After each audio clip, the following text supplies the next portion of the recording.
place in my blood to feel seen. Thank you for allowing me to hear a scream in a writer's room that sounds familiar to my own. The first time I heard, I got 5 on it, I knew that was a graveyard of eeriness crawling up from 6 feet below as the organ bellowed. Jordan, can I call you Jordan? Actually, Mr. Peele. Can I please open your process for us? Did you hear, I got 5 on it? And imagine a world where even the tethered version of ourselves are cruising the underworld looking for that Indo weed. Did you hear, say my name, and then the a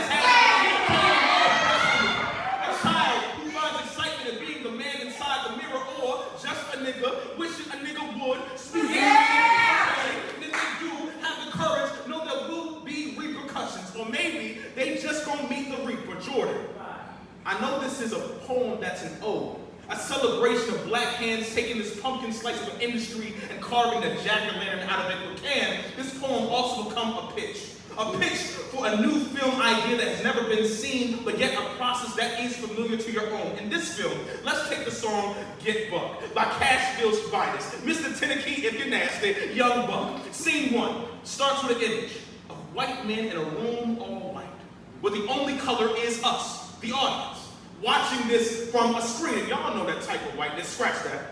Make it an image of our founding fathers. Because what ain't more terrifying about American history more than the birth of it? Scene 2. Pick one of the founding fathers. For the purpose of this film, let's say Thomas Jefferson, and place him at one of the blackest HBCUs you can think of. I'm talking Tennessee State, y'all. I'm talking Virginia Union, y'all. I'm talking North Carolina A&T, y'all. I'm talking Norfolk State, and place Thomas Jefferson in all his founding father fuckery there at this particular school during homecoming. Cut that. Actually, let's put him in the front row of the Greek step show. And side note, is anyone scared in the room? I'll keep going. Scene 2.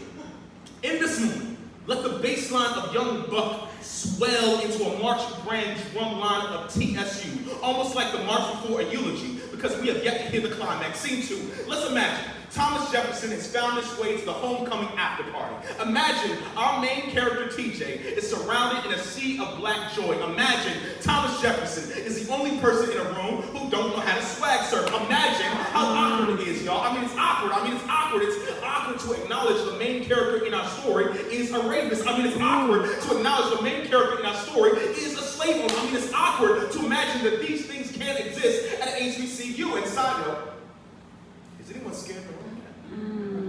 Rhetorical. Scene 4. In the midst of doing the most gentrified Millie Rock, our main character, TJ, realizes he's in a room full of descendants of Sally Kennings. He's in a room full of descendants of the women he has raped. He's in a room full of people who don't know the extent of his secrets, or maybe they do. And in this moment, the room will go silent. And all the color in the room turns to the only thing that is white. In the harmony of souls awaiting a revolution that's yet to come, you will hear a laughter ooze out of black joy, and all you hear as our story fades to black is get buck, nigga.